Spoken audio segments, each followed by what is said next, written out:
Hi folks, I'm Ashraf Hingora. I'm a language and soft skill trainer, life business and parenting coach. English breakfast with Ashraf में आज हम model auxiliary verb का अध्ययन करेंगे। Verb को दो भागों में बांटा जा सकता है।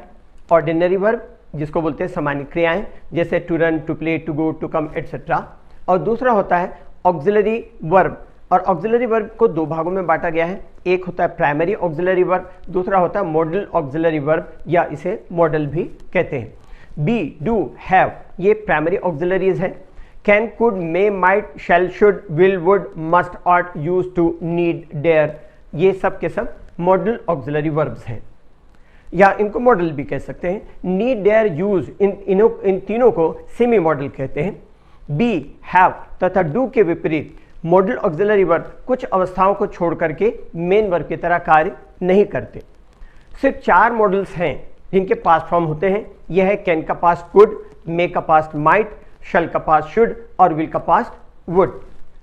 ये भी लिमिटेड केस में ही पास्ट टेंस में इनका भाव व्यक्त होता है। नीड, डेयर का इस्तेमाल ऑर्डिनरी वर्ब की तरह भी किया जा सकता है। यूज का इस्तेमाल यूज टू के रूप में सिर्फ पास्ट में इसका इस्तेमाल किया जा सकता है। अब कैन, कुड के यूजेस देखें। कैन का इस्तेमाल सभी पर्सन्स के साथ प्रेजेंट और फ्यूचर में किया जा सकता है। कुड का इस्तेमाल पास्ट और कंडीशनल सेंटेंसेस में होता है।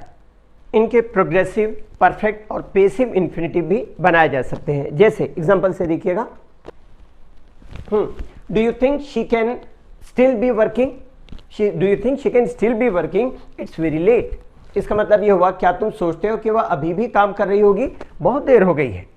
आगे दूसरा देखिए, कैन यू स्पीक इंग्लिश। यहां पर क्या पता चलता है, एबिलिटी का भाव व्यक्त होता है। कैन यू स्पीक इंग्लिश, क्या आप इंग्लिश बोल सकते हो, इससे एबिलिटी का बोध होता है। थोड़ा सा मैं इसको एक्सप्लेन कर दूं, उसके बाद फिर एग्जांपल को देखेंगे। कैन और कुड से शक्ति मतलब एबिलिटी, संभावना मतलब पॉसिबिलिटी या प्रोबेबिलिटी, आज्ञा, प्रार्थना, प्रस्ताव मतलब परमिशन, रिक्वेस्ट, ऑफर आदि का बोध होता है। अब एग्जांपल देखेंगे तो ज्यादा क्लियर समझ में आएगा। कैन यू स्पीक इंग्लिश, इससे एबिलिटी का बोध होता है, क्या आप अंग्रेजी बोल सकते हो। Similarly, could I have some more coffee, यहाँ रिक्वेस्ट का बोध हो रहा है, क्या मैं थोड़ी और कॉफी ले सकता हूँ। In the same way, it could rain this afternoon, यहाँ पर पॉसिबिलिटी का बोध हो रहा है, आज दोपहर को बारिश हो सकती है। कैन आई हेल्प यू, क्या मैं आपकी मदद कर सकता हूँ, यहाँ पर ऑफर या प्रस्ताव का बोध होता है। आगे कुछ इसके बारे में थोड़ा सा अच्छी तरह समझ ले तो प्रॉपरली इसका यूज कर पाएंगे।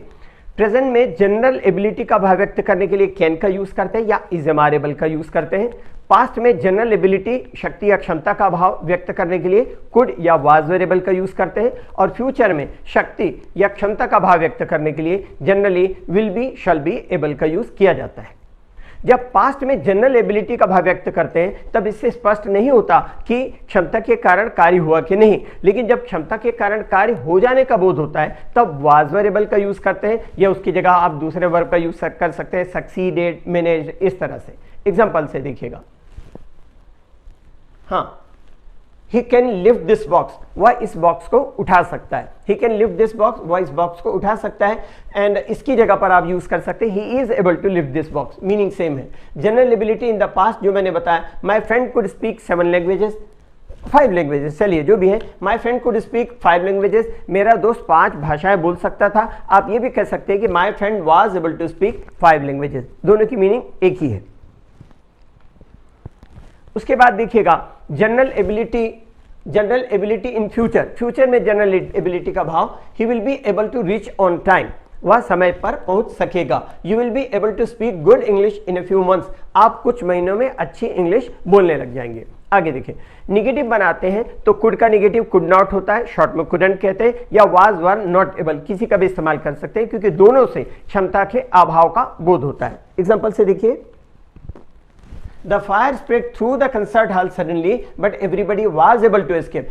सारे संगीत समारोह हॉल में अचानक आग फैल गई लेकिन हर कोई बच गया, अर्थात क्षमता के कारण कार्य हो गया। अगर इस जगह पर हम वाज वेरिएबल की जगह कुड का इस्तेमाल करें तो क्या होता है, इससे पता क्या चलता है, क्षमता तो थी लेकिन क्षमता के कारण बचे कि नहीं बचे ये पता नहीं, कितने बचे कितने नहीं बचे ये पता नहीं। तो जब भी क्षमता के कारण कार्य हो जाने का बोध होगा तो वहां पर वाज वेरिएबल का यूज करेंगे, उसकी जगह हम सक्सीडेड का यूज कर सकते हैं, मैनेज का यूज कर सकते हैं, इस तरह। नेक्स्ट देखिएगा, could have plus past participle से बोध होता है कि जो कार्य पास्ट में हो सकता था या होने वाला था वो नहीं हुआ, मतलब इससे अपोजिट रिजल्ट का बोध होगा। एग्जांपल से देखिएगा, पहले उसके पहले वाला एग्जांपल देख ले जो मैं अभी आगे बता दिया आपको। इसके पहले वाले एग्जांपल को पहले देख लीजिएगा। The suitcase was so heavy that I couldn't lift. इसका मतलब सूटकेस इतना भारी था कि मैं उसको उठा नहीं सका। आप चाहे तो I was not able to lift कहें, वो भी यूज कर सकते हैं। अब मैं जो एग्जांपल बता रहा था इस एग्जांपल को देखिएगा जो मैंने अभी कहा आपको, पास्ट पार्टिसिपल वाला। I was so angry that I could have killed him. मैं इतना गुस्सा था, इतना नाराज था कि मैं उसकी हत्या कर सकता था, उसको मार सकता था, इस तरह उसे कत्ल कर सकता था। आगे देखिएगा, इंटरोगेटिव में कुड का इस्तेमाल पोलाइट रिक्वेस्ट मतलब विनम्र प्रार्थना या परमिशन अनुमति के लिए किया जाता है। एग्जांपल से देखिएगा, देखिए, could I use your telephone, क्या मैं आपके टेलीफोन का इस्तेमाल कर सकता हूं। इसी तरह से आई कैन हियर द, यहां पर आप देखिएगा वो आगे का है, उसको मैं पहले इसको समझ लें, उसके बाद आपको बताऊंगा, तब समझ में आएगा। क्या मैं आपके टेलीफोन का इस्तेमाल कर सकता हूं, ये तो हो गया। इसके बाद देखिएगा कुछ वर्ब्स जैसे सी है, हियर है, feel, smell, taste, remember, understand, guess, tell, allow, sorry, follow, ये कुछ ऐसे वर्ब्स होते हैं जिनका इस्तेमाल कैन और कुड के साथ करने पर इनका अर्थ निकलता है कोई कार्य हो सकता था। ये इसको हम आगे एक्सप्लेन करते हैं। देखिएगा example, I can hear the sea. I can hear the sea, इसका मतलब मुझे समुद्र की आवाज सुनाई दे रही है। हाँ, तो फॉर्मेशन क्या हो रहा है, वर्बल मीनिंग आप देखेंगे तो बिल्कुल डिफरेंट है। मैं सुन सकता हूं, सुनाई दे रहा था, अर्थात इसके समुद्र की आवाज मुझे सुनाई दे रही है। इस तरह I could understand everything she said, जो उसने जो कुछ कहा मैं समझ रहा था, इसका मतलब ये मैं समझ सकता था। इन द सेम वे आगे, I can smell something burning, मुझे कुछ जलने की बू आ रही है। तो यहाँ पर हम कैन का जो जनरल यूज कर रहे हैं वो यहाँ पर ऐसे वर्बल मीनिंग इसकी नहीं दिखाई दे रही है। आगे, can you hear somebody coming up the stair, क्या तुम्हें सुनाई दे रहा है कि कोई सीढ़ियों से ऊपर जा रहा है। तो जनरली हमारी टेंडेंसी होती है कि वर्बल मीनिंग हम जनरली यूज करने की कोशिश करते हैं। यहां पर शब्दार्थ ना होकर के भावार्थ है। I can't understand what she is talking about, मुझे समझ में नहीं आ रहा है। देखिएगा वर्बल मीनिंग आप देखें, मैं समझ नहीं सकता, ये इसका वर्बल मीनिंग निकलेगी, लेकिन यहाँ पर भाव आ रहा है मुझे समझ में नहीं आ रहा है कि वह किस बारे में बात कर रही है। आगे इसका देखें, आगे का पार्ट इसके बाद बता रहा हूं मैं। अच्छा, कुछ वाक्य रचनाएं ऐसी भी मिलेंगी जहां पर सकना शब्द से शक्ति या क्षमता का बोध नहीं होता। एग्जाम्पल से आप देखेंगे तो समझ में आएगा। We can see the lake from our bedroom windows, इसका मतलब क्या हुआ, हम अपने बेडरूम की खिड़की से झील का नजारा कर सकते हैं। मतलब हमें शक्ति या क्षमता इसलिए नजारा कर सकते हैं ऐसा नहीं है, बल्कि वहां से झील दिखाई देगी, ऐसा भाव आता है। आगे दिखेगा, हाँ लिखा भी है मैंने, झील दिखाई देगी, इस तरह। आगे देखिए, I can come and see you tomorrow if you like, मैं तुमसे कल आके मिल सकता हूं। तो यहाँ पर मुझमें मिलने की क्षमता है, जो कि क्षमता या शक्ति का प्रेजेंट में होना, जो जनरल आइडेंटिफिकेशन थी वो भाव नहीं आता। भाव यह आता है कि अगर तुम चाहो तो मैं कल आकर तुमसे मिल सकता हूं, मतलब मैं तुमसे मिल लूंगा, इस तरह। आगे देखिए, उसी तरह कुछ रचनाएं ऐसी भी होती हैं जहां सकना शब्द का इस्तेमाल नहीं होता लेकिन कैन लगाया जाता है। एग्जाम्पल से आप देखिएगा, हाँ, I can't sleep in such a nice, इसका मतलब क्या होता है, मुझे इतने शोर में नींद नहीं आती। ये क्या हुआ, भावार्थ हुआ। अब इसको आप कहें तो ऐसा भी कह सकते हैं, इतने शोर में मैं नहीं सो सकता। इसके अलावा देखिए, कुछ वाक्य रचनाएं ऐसी होती हैं जहां कुड का प्रयोग होता है। इन रचनाओं में कुड की जगह पर आप कैन भी लगा सकते हैं, लेकिन कुड से कम संभावना का बोध होगा। देखिएगा यहाँ पर कुछ कंस्ट्रक्शन ऐसे है, समझाऊंगा उसको आगे। एग्जाम्पल देख ले पहले, what shall we do this evening, हम आज शाम को क्या करें। जैसे कोई आपसे कहता है आज शाम को हम क्या करें, तो आप उसको सजेस्ट कर सकते हैं, वहां पर आप कुड का इस्तेमाल कर सकते हैं। We could go to see a movie, हम पिक्चर देखने जा सकते हैं। तो यहाँ पर कुड में चाहो तो पिक्चर देखने जा सकते हैं। तो यहाँ पर कुड का यूज की जगह कैन का भी यूज कर सकते हैं, लेकिन कुड में यहाँ पर कम संभावना का बोध होता है। आगे, when you go to Delhi next month you could stay with Pankaj, जब आप अगले हफ्ते, जब आप फॉर्मेशन है प्रेजेंट इंडेफिनिट टेंस का, जब आप अगले महीने दिल्ली जाएंगे तो आप पंकज के साथ रह सकते हैं। तो यहाँ पर रह सकते हैं मतलब कुड का यूज क्या बता रहा है, यू कुड स्टे।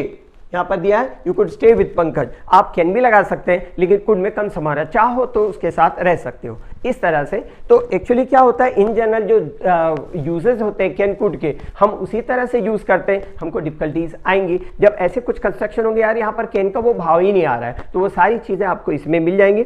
जब भी आपको जरूरत पड़े आप इस बुक को खरीद सकते हैं। और रही बात उसकी कि आपको फ्लुएंसी कैसे इंप्रूव करना है, मैं कई बार बता चुका हूँ उस चीज को। Always try to talk in English, always try to think in English, memorize your vocabulary also. Sentence के कंस्ट्रक्शन जो होते हैं वो आपको बुक में मेरी मिल जाएंगे, उस बुक के थ्रू आप स्टडी करके सारी वेराइटीज ऑफ द सेंटेंसेस, जितने भी वेराइटीज ऑफ द सेंटेंसेस है वो बना सकते हैं।